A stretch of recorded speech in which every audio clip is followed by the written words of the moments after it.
aw denkɛ n'aw balimakɛ Aliyu Badara Diko Bad le Malien bi ka fara ni kuma falen ɲɔgɔn kan ni o ye Mamudu ye ni Ala ka jɛ ye. An balimaw a ye video in kɔni sɛbɛkɔrɔ partager ni ye an nalen ye ni détails ye concernant l'exploit de l'armée malienne. Bi exploit kɛra yɔrɔ mun na o ye ne yɛrɛ fɛ ye. Donc Mamudu bi an bɛ ne yɛrɛ ka dugu la. O ye dugu jumɛn ye? O ye Masina ye. Yan'an ka don Masina an bɛ taa Ɲɔnɔ de fɔlɔ. Ɲɔnɔ ale bɛ Segu région kɔnɔ. Masina fana bɛ Segu région kɔnɔ. Ɲɔnɔ jatigɛwale maa dɔw de sɔrɔla yen k'u halaki. I b'a ye k'a fɔ maa minnu ni u kun taara tiɲɛni kɛ fo Masina mara la. Masina commune min bɛ wele ko Kolongo. Kolongo kɛrɛfɛ dugu dɔ bɛ yen ko comment dirais-je Tongolokura. O Tongolokura maa dɔw taara ka taa tiɲɛni kɛ n'o ye tiɲɛnikɛlaw ye. Ni ka mɔgɔ dɔw enlevé o maa kelenw taara ye fo Ɲɔnɔ ni k'olu halaki. 1 2 Masina ba kɔfɛ n'o ye k'i Masina ba kɔfɛ la ye mais sisan découpage kɛra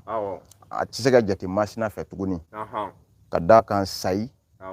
o kɛra cercle ye ni Sayi tɛ Saro don kelen kɔni kɛra cercle o la. O fana Sayi mara la an ka finitigiw ka exploit ba dɔ fana kɛra yen tuguni mais nin bɛɛ lajɛlen communiqué kɛra bɛɛ kan état major général des armées fɛ mun bɛ anw ka kumaw sɛbɛntiya k'a di aw ma. N'an bɔra yen an bɛ taa kuncɛ Kidali tuguni. Kidali reconquête ne y'a fɔ bɛɛ lajɛlen ye n k'a bɛ sen na hali n'a y'a sɔrɔ NJK dɔw ma da la nka a bɛ tila ka faamuya ni Ala sɔnna a ma. Donc Kidali ale reconquête a bɛ sen na de wa ni Ala ma basi kɛ Kidali ko 2023 ni mɔgɔ hakili b'a la. Depuis Kidali ko histoire daminɛna kabiri finitigiw wulila diɲɛ don min na kabiri décision taara Bamako yan ko an bɛ taa Kidali libérer k'a daminɛ o don na fo ka taa Kidali libérer ne de y'a information di en temps réel yɛrɛ fɔ tɛ Mali bɛɛ minnu ye badisi u bɛ se ka a don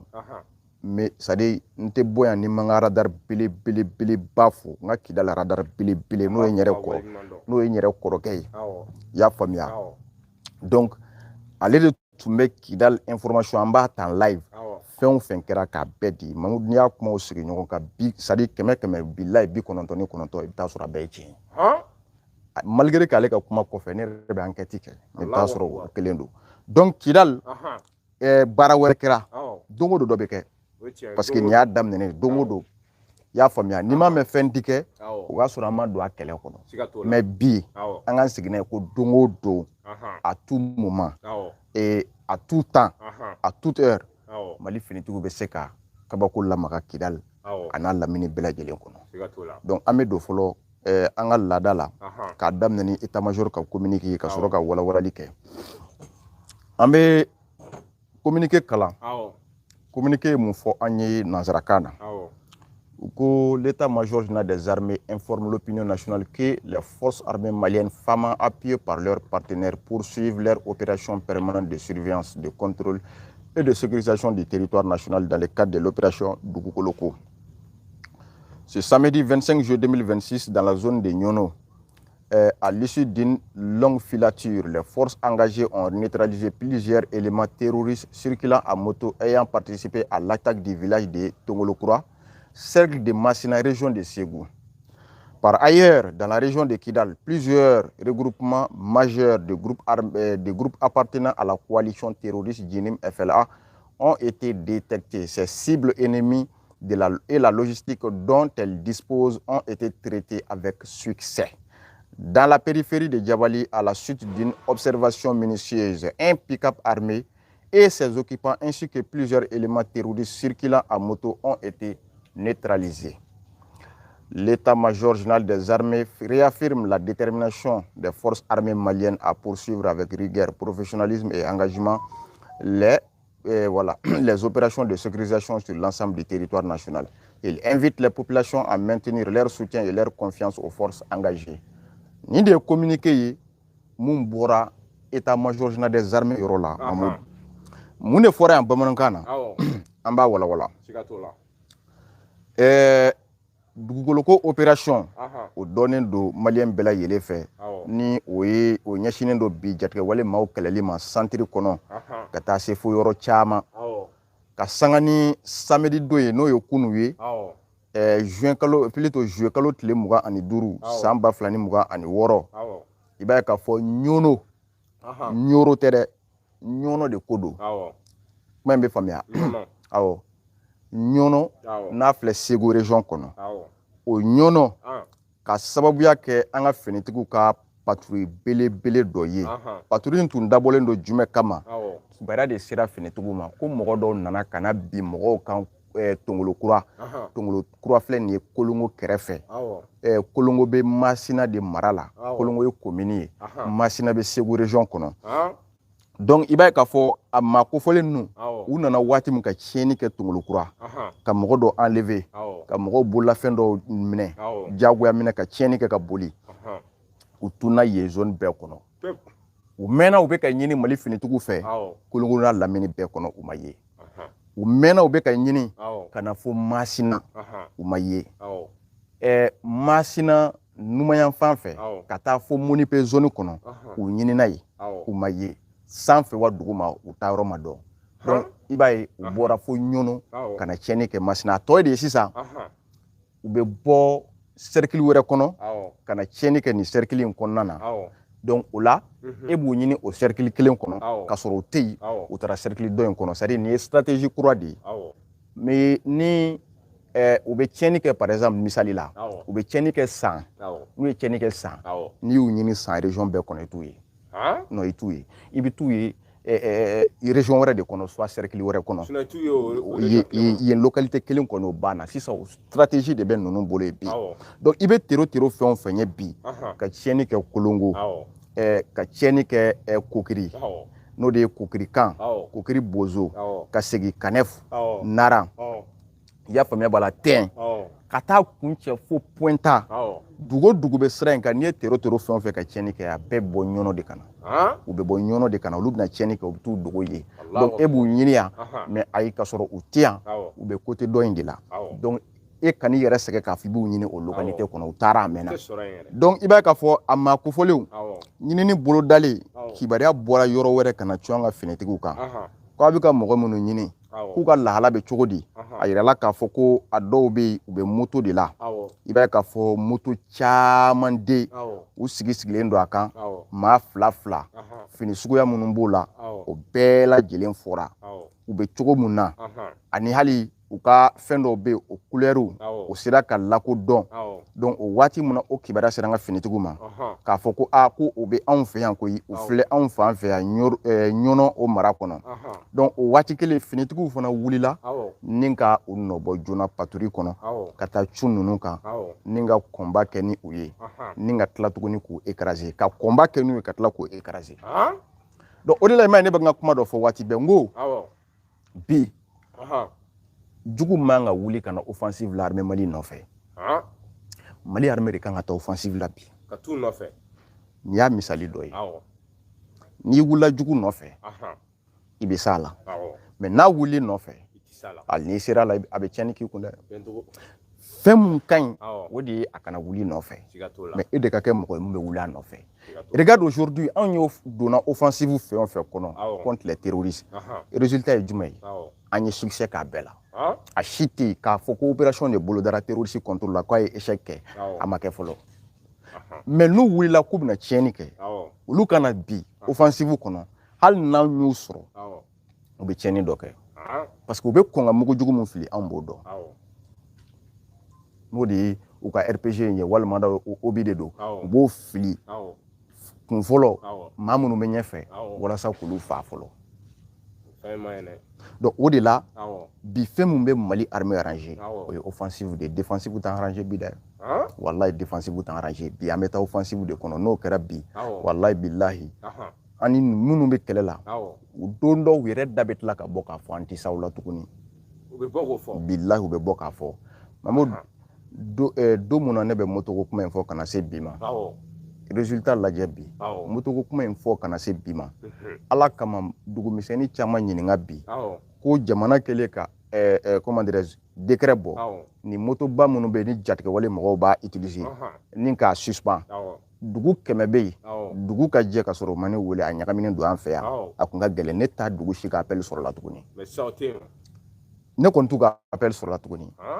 dugu kɔni kun ka jɛ k'a dugu dɔ ma ne wele a y'a ko bari ko ya ɲagaminen don dɛ a ye faama wele bilahi a kun ka dɔgɔ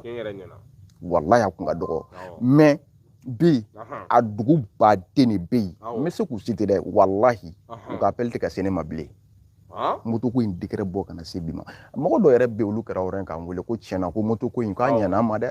k'a ɲɛna an ma yɛrɛ de n ko an ka laɲini o de an bɛ dugawu kɛ Ala ka dɔ fara o kan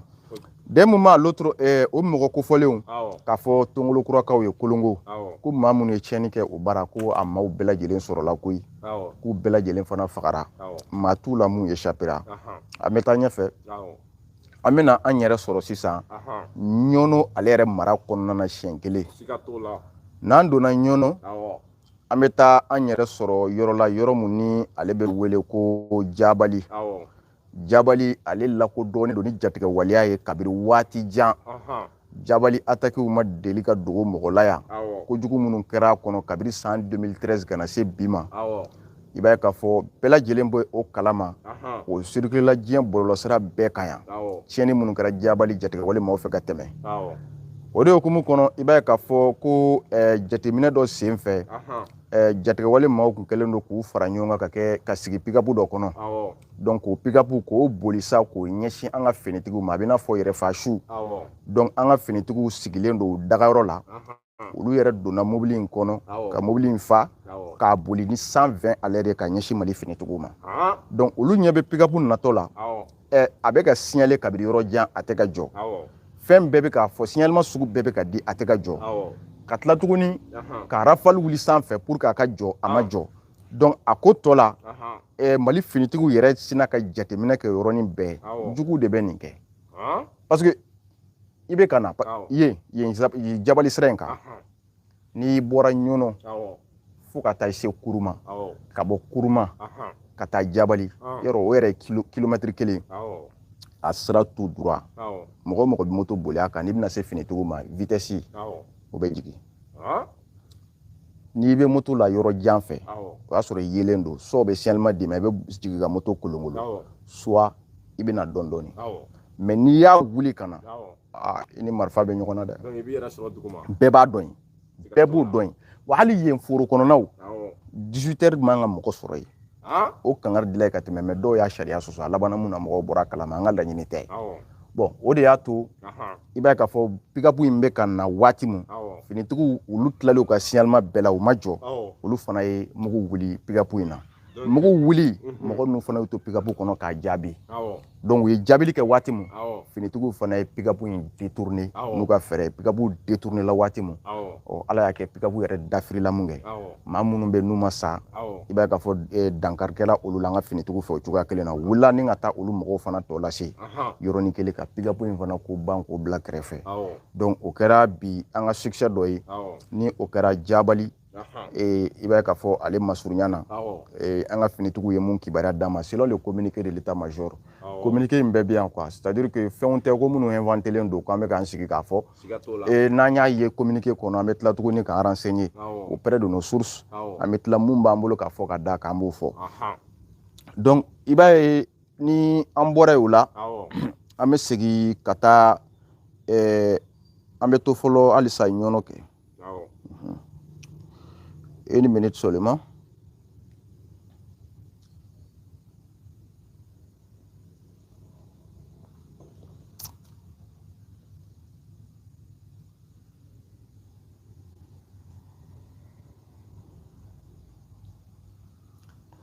Voilà, donc c'est ça. An bɛ taa Masina fɔlɔ yan'an ka na Kidali kɔnɔ. Masina. Communiqué mun kɛra état-major général des armées fait sur la situation de Masina an bɛ o fana lecture kɛ an bɛ an da don la an bɛ sɔrɔ ka taa a ko kuncɛ ni Kidali ye communiqué ko l'état-major général des armées informe l'opinion nationale que les forces armées maliennes, femmes appuyées par leurs partenaires poursuivent leur opération permanente de surveillance de contrôle et de sécurisation du territoire national dans le cadre de l'opération Dugukoloko. À la suite de l'accrochage survenu entre une patrouille de femmes et leurs partenaires et des groupes armés terroristes, les combattants terroristes en fuite ont été poursuivis jusqu'à leur base de repli. Grâce aux renseignements recueillis et aux moyens logistiques engagés, une base de repli située dans le secteur de Kongo-Diani à environ 3 km au sud-est de Saï a été localisée et traitée avec succès par une frappe ciblée. Par ailleurs, une autre opération a été conduite contre les points de repli identifiés à environ 30 km au nord-ouest de Nyono. Les objectifs ont été frappés avec succès. Les opérations de recherche, de poursuite et de surveillance se poursuivent dans la zone afin de localiser et neutraliser les rescapés ainsi que d'évaluer les effets des frappes. L'état-major général des armées réaffirme la détermination des forces armées maliennes à poursuivre avec rigueur, professionnalisme et engagement les opérations de sécurisation sur l'ensemble du territoire national. Il invite les populations à maintenir leur soutien et leur confiance aux forces engagées. Voici le communiqué fait par l'état-major général des armées concernant la situation à Saï. Mun de fɔra an b'a décrit ka sanga ni dugukolo ka baara ye halisa n'o ɲɛsinnen don lakana o bolo ma an ka Mali dugukolo fantan naani bɛɛ lajɛlen fɛ ko i b'a ye k'a fɔ an ka finitigiw ka fara u dɛmɛbaa jɛkulu kan n'o de ye Afrika Corps mɔgɔw ye k'olu to ɲɔgɔn fɛ patrouille dɔ kɔnɔ k'u ni jatigɛ wale maaw de taara accrochage kɛ ɲɔgɔn na donc accrochage ye mun ye e bɛ ka na ka bɔ kini fɛ nin bɛ ka na ka bɔ numan fɛ donc aw ɲɛsinnen don ɲɔgɔn ma aw nana bali ɲɔgɔn na o de ye accrochage ye donc o kɛlɛ o de tɛmɛna an ka finitigiw ka fara an ka partenaires kan k'olu to ɲɔgɔn fɛ donc o de tɛmɛna olu ni jatigɛ wale maaw ni ɲɔgɔn cɛ donc accrochage kɔnɔ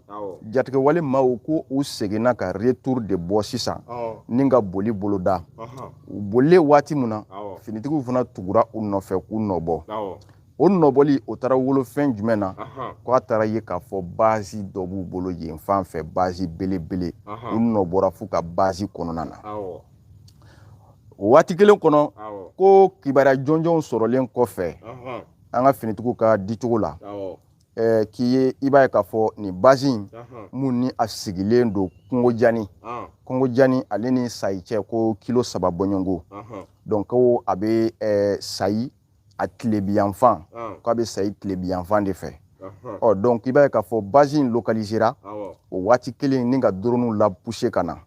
donc olu wulila ni ka na base in kɔni traiter o de ye k'a gosi ka base détruit ka base ka ko ban pepepewu ka kɛ base ko yɛrɛ bannen donc olu yɛrɛ kɛra sababu ye k'u ka yɔrɔ yira siɲɛ kelen bon i b'a fɛn o fɛn ye ta combat kɔnɔ n'i y'a suit a fɛn o fɛn bɛ boli a ka ca Ala fɛ i bɛ t'u daga yɔrɔ dɔn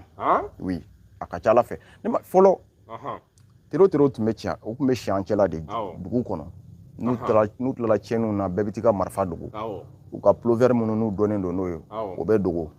donc fini wɛrɛ bɛ don ka jalamugu siri ka moto ta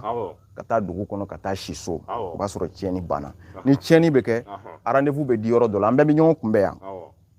o ɲɔgɔn kunbɛn bɛ taa boloda donc au même moment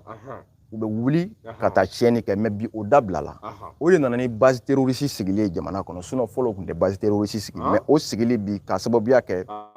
u commencera ka to ka dɔn jama cɛla u commencera ka to ka identifier parce que olu man'u yɛrɛ dogo cogo cogo fɛnnin dɔ kɔni b'a to i b'u dɔn ka bɔ jama cɛla o différence nin bɛ yen u tɛ se k'o bila o langage bɛ yen o habillement kɛcogoya bɛ yen a déontologie yɛrɛ bɛ yen n'i y'u ye o ni mɔgɔ tɔw tɛ kelen ye ni e mɔgɔ min b'u dɔn immédiatement n'i y'o jama cɛla i b'u dɔn donc c'est de là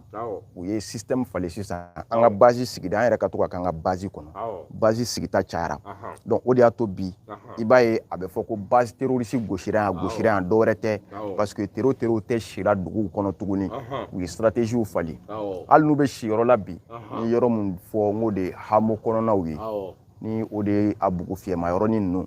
hamo ye nansarakan ye minnu bɛna yɔrɔ minnu sigi ka gbaw jɔjɔ bugufiyɛw jɔjɔ fo a yɔrɔ bɛ taa laban dugu la i bɛ taa sɔrɔ a sigibaa fɔlɔ yɛrɛ peut-être que dɔw b'o yɔrɔ tɔgɔ da u yɛrɛ la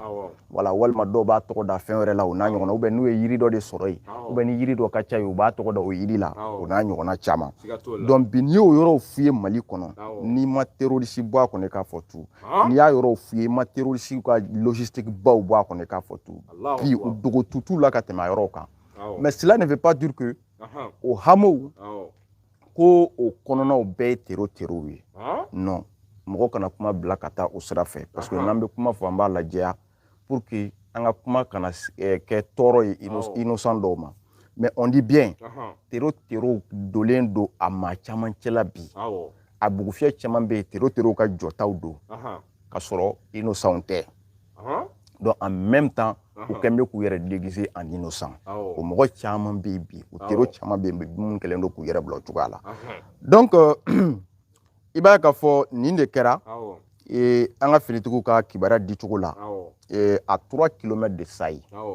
donc Sayi ale bɛ Masina Bakɔfɛ bolo fɛ o de la n ko bi ta ye an yɛrɛ fɛ yen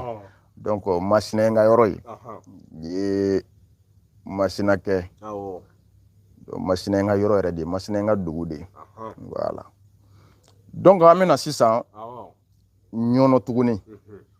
o communiqué kelen kɔnɔ kibaruya wɛrɛ dira Ɲɔnɔ kan u ko par ailleurs une autre opération a été conduite contre les points de repli identifiés à environ 30 km au nord-ouest de Ɲɔnɔ. Les objectifs ont été frappés ko o bɔlen kɔfɛ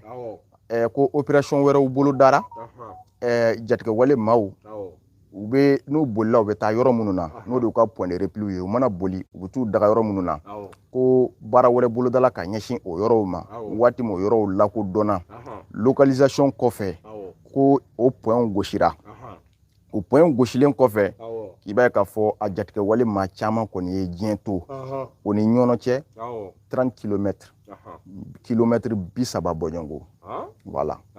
donc n'i ma fili u bɛ Ɲɔnɔ yɔrɔ min wele ko 30 km n'i ma fili yɔrɔ in y'o de voilà donc ni opération fɛn o fɛn kɛra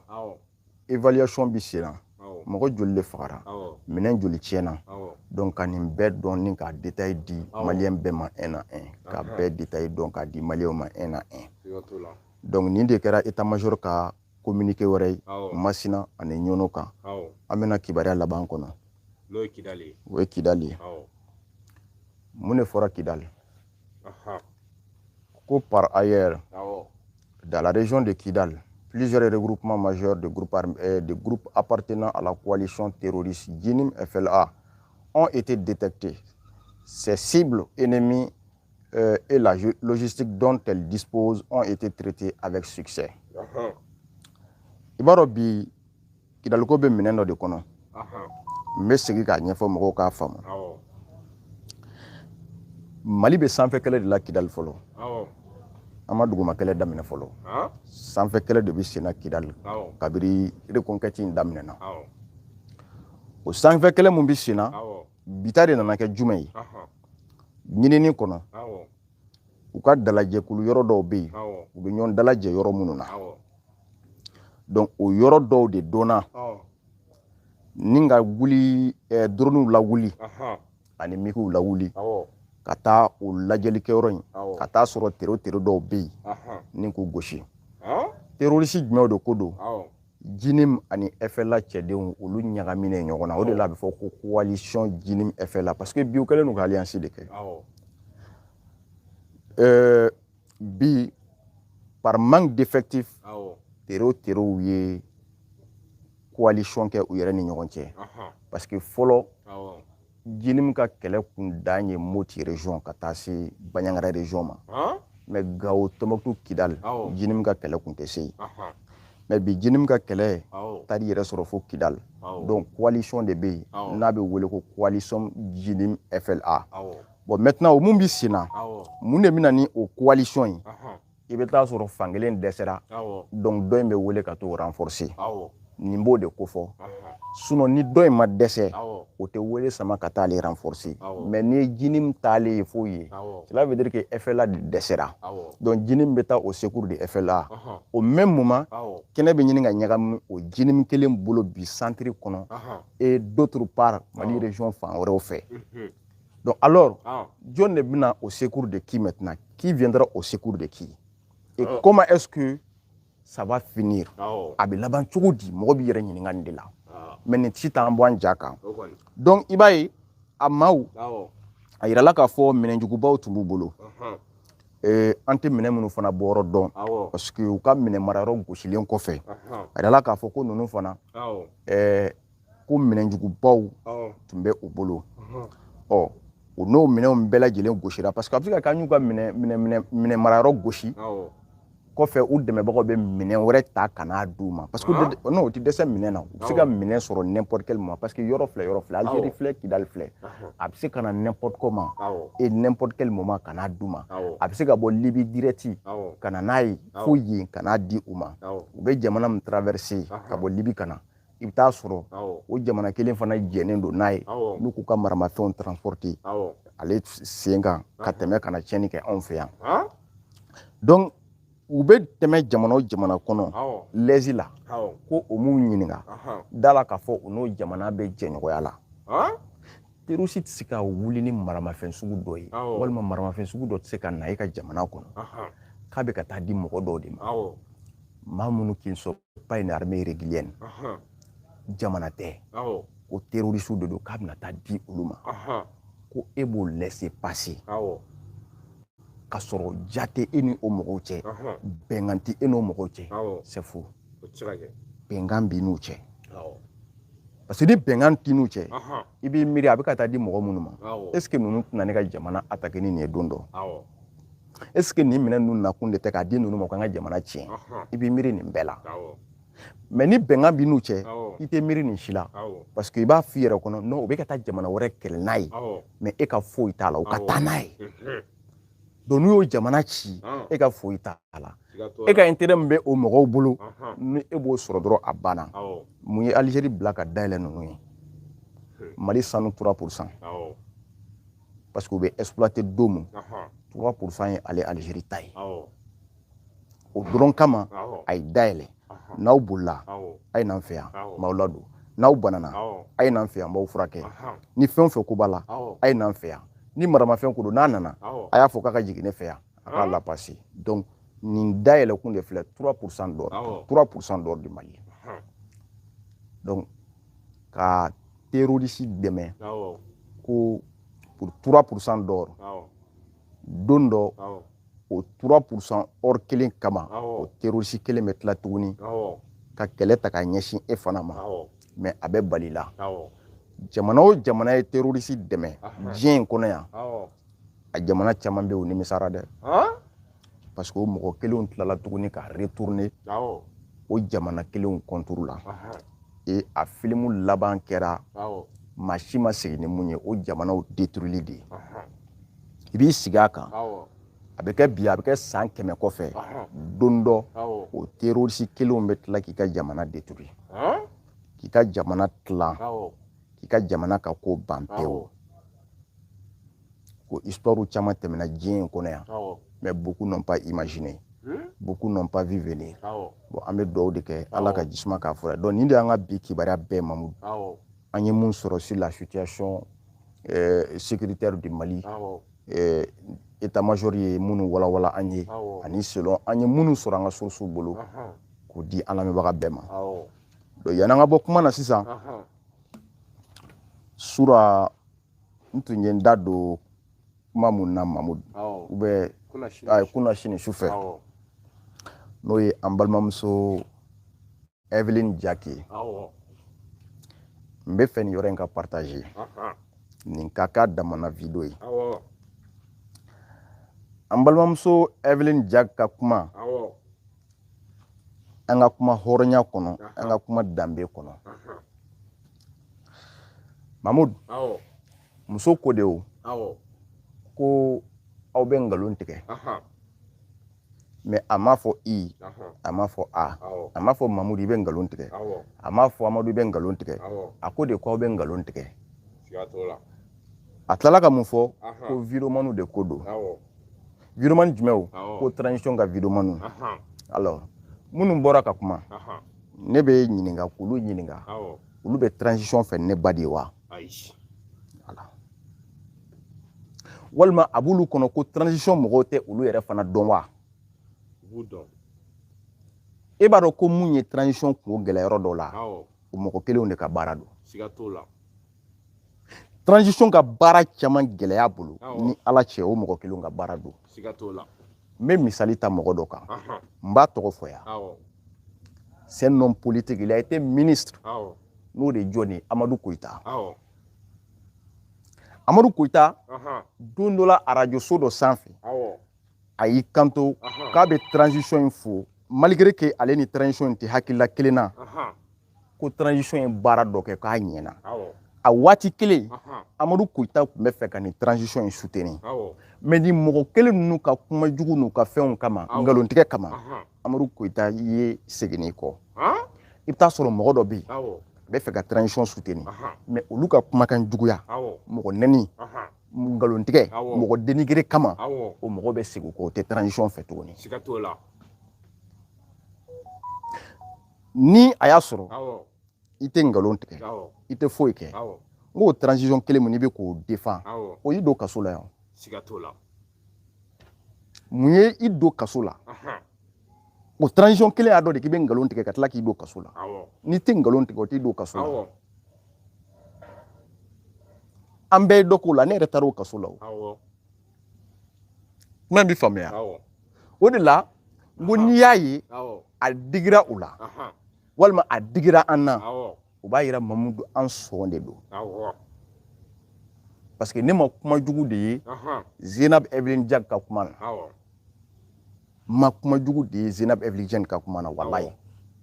n t'a dɔn n tɛ surunya k'a dɔn mais ma kuma jugu ye a ka kuma na wa a ye kuma mun fɔ fo ni a y'a sɔrɔ i tɛ tiɲɛ de fɛ jamana kɔnɔ mais n ye nin de fɔ ngalon ɲɔ ɲɛ kojugu u ye tiɲɛ yirisun bɔn k'a fili ka ngalon yirisun turu o yiri kɔrɔyala ka tila ka den o yiri den kelen ngalontigɛla nana o den bɔ k'o min a kɛlen k'o min k'a fa la yiri den timiya kojugu a ko k'ale bɛ sa ngalon kan ngalon nana ngalon wolo ngalon taara ka taa o den minɛ k'o min o timiya kojugu k'a bɛ sa ngalon na parce que ngalon ka timi mais alors que a tɛ laban a durée a bɛ miiri a durée la an ka sabali ne kɛlen ka kuma n ye dɔw ye non on t'a laissé aujourd'hui j'étais déposé aujourd'hui qui me dépose ne ka mago b'a la ne yɛrɛ tun t'a dɔn k'e ye ne ta yɛrɛ an bɛ fɛ Ala de k'an ta n t'an tɛ fɛ mɔgɔ k'an ta o mɔgɔ k'i bila Ala k'i ta o ye kunnawolo de ye o mais Ala k'i bila mɔgɔ k'i ta o ye taɲɛ de ye o donc an bɛ fɛ Ala de k'an ta an tɛ fɛ mɔgɔ k'an ta Evelyn Diack a ye kuma min fɔ un point intérêt tiɲɛ don wa ou bien tiɲɛ tɛ mun ye transition kungo gɛlɛya bi mɔgɔ caman ka bɔ ka transition dɔgɔya bi jɔn nɔ don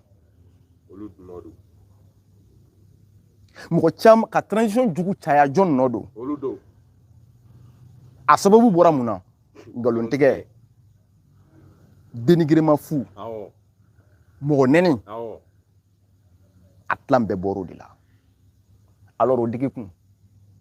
i dimi kun walima a b'olu kɔnɔ k'u tɛ transition bɔ yɔrɔ dɔn a bɛɛ ni alikuranɛ cɛ u nana anw sɔrɔ transition défense na ni Ala cɛ u nana anw sɔrɔ a la mais u nana kɛ tuguni k'olu kɛra fasoden ɲumanw ye ka tɛmɛ anw kan transition début kana se sisan ma taa ni cɛ o cɛ ye n ka video kelen ye ko n tun bɛ nin transition in lagosi i k'a fɔ ma tu taa n'i y'a ye i k'a bɔ ka na n'a ye a début kana se bi ma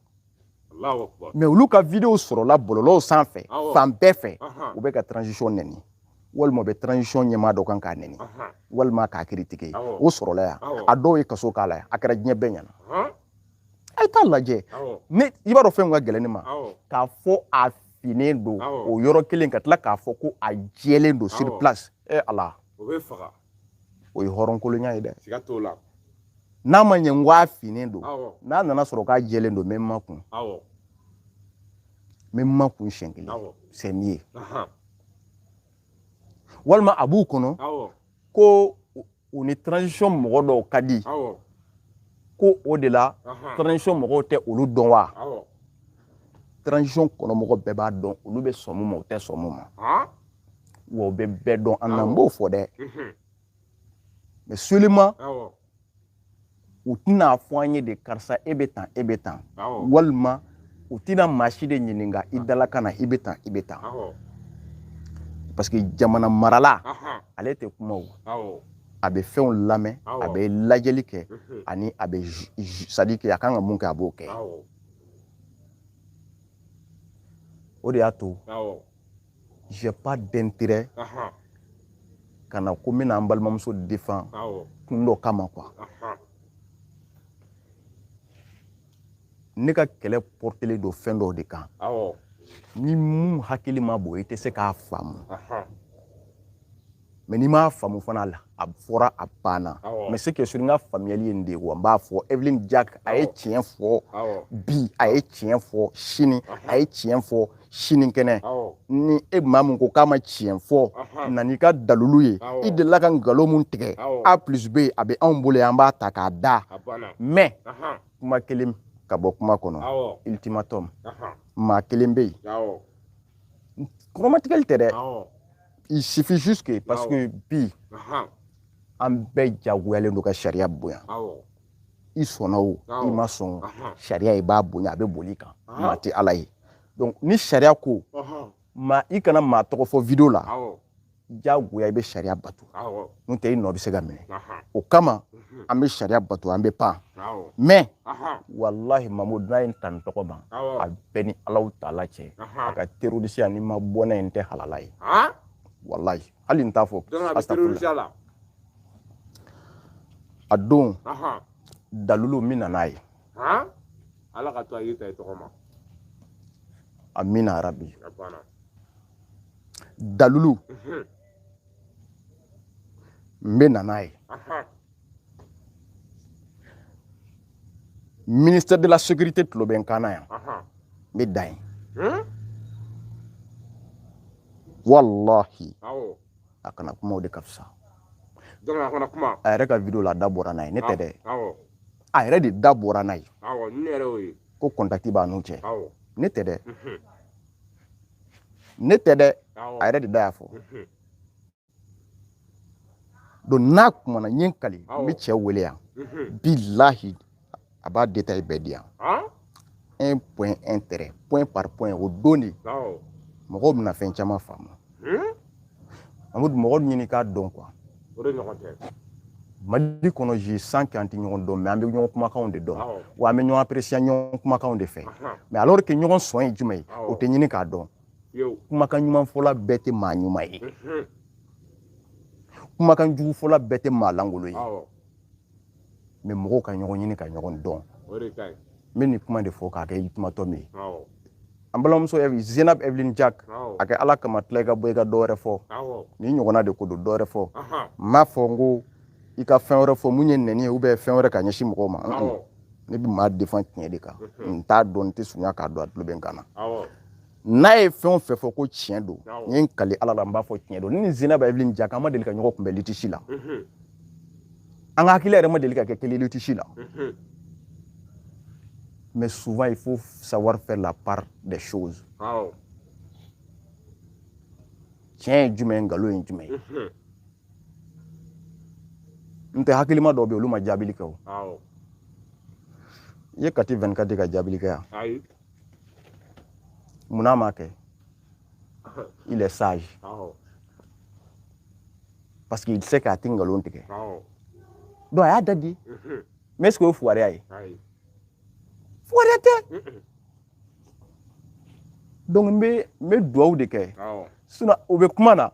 wallahi i yɛrɛ b'a dɔn i ni Ala cɛ o bɛ fɛ ka mɔgɔ dɔ tɔgɔ fɔ u sirannen don k'a fɔ u bɛ ka Zainab Evelyn Jack lagosi u bɛ k'a yira ko dɔ b'a kɔfɛ mɔgɔ min b'a kɔfɛ a y'a tɔgɔ fɔ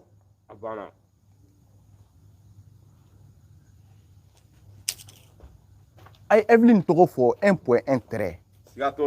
e ma maa bali k'i ka opinion fɔ c'est à dire Evelyn tɔgɔ tɛ a ko mɔgɔ min b'a kɔfɛ a y'o fɔ anw fana k'o ye a banna n'o kɛra don min na o don de an bɛna dɔn hɔrɔnya bɛ min danbe bɛ min o tɔgɔ tɛ se ka fɔ dɛ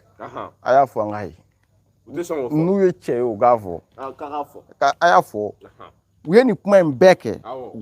u bɛ ka mɔgɔ mun c'est à dire u bɛ k'a yira ko mɔgɔ min b'a kɔfɛ u ma se k'o tɔgɔ fɔ fiyewu an kɔni t'a dɔn kan bɛ mɔgɔ ma u k'a fɔ an ka mɛn a n'u ye cɛ ye u k'a fɔ u k'a fɔ dɔrɔn a banna an k'a mɛn c'est tout un point trait cɛ an bɛ tɛmɛ Mamudu an bɛ bɔ kuma na ka bɛɛ lajɛlen fo an jagoyalen don halisa minnu contribuer la an ka studio ko la émission jagoyalen don an kan k'u fo k'u waleɲuman dɔn ka segin ka an lamɛnbagaw rappeler an kanubagaw en réalité an ye an ka studio ko projet lancé donc numéro bilalen don i n'a fɔ an bɛna numéro bila sisan mɔgɔ minnu bɛ fɛ k'an dɛmɛ an ka studio dilanni na vraiment a bɛ diya an ye parce que a b'an permettre an ka vidéo ka kɛ lahala ɲuman kɔnɔ a ko ka cadre ka ɲɛ ka labɛn ka ɲɛ mankan misɛnninw lumière ko problème olu bɛɛ lajɛlen ka bɔ a la a n'a ɲɔgɔnna caman donc u b'an dɛmɛ kosɛbɛ mais i b'a ye hakilila in ala y'a bɔ an kanubaga dɔ la a mɛnna depuis salon mais n y'a jaabi ni mun ye n ko n b'a to fɔlɔ n ka labɛn n ko sisan man ɲi o y'a sɔrɔ jamana ɲagaminen don donc o de la n ko an k'o communication kɛ k'o ban fɔlɔ ni kow nana fɛngɛ dɔɔni an b'a projet lancer donc studio ko lancelen don maa minnu bɛ fɛ ka vraiment an dɛmɛ a ko la déjà n'a fɔra ko studio bɛɛ b'a dɔn caméra sanw b'a la caméra bɛ sigi tripied minnu kan yɔrɔ décoration micro tabaliw sigilanw a n'a ɲɔgɔnna caman ani fauteuil voilà donc olu bɛɛ kan ka san donc o ka ca mais o la an bɛ numéro labila ka bɔ kuma kɔnɔ minnu bɛ fɛ ka contribuer o de ye 72 96 23 00 72 96 23 00 72 96 23 00 donc o de ye numéro ye maa minnu bɛ fɛ ka a ci Wave de fɛ o Orange Money fɛ o a b'a bɛɛ lajɛlen kan a b'a fila bɛɛ kan Wave walima Orange Money a b'a fila bɛɛ kan donc One Love aw bɛɛ folen don fɛn o fɛn contribuer la ani fɛn o fɛn bɛna contribuer fɛn o fɛn ma se bɛɛ folen don k'a fɔ aw salamu aleykum warahmatullahi taala wa barakatuh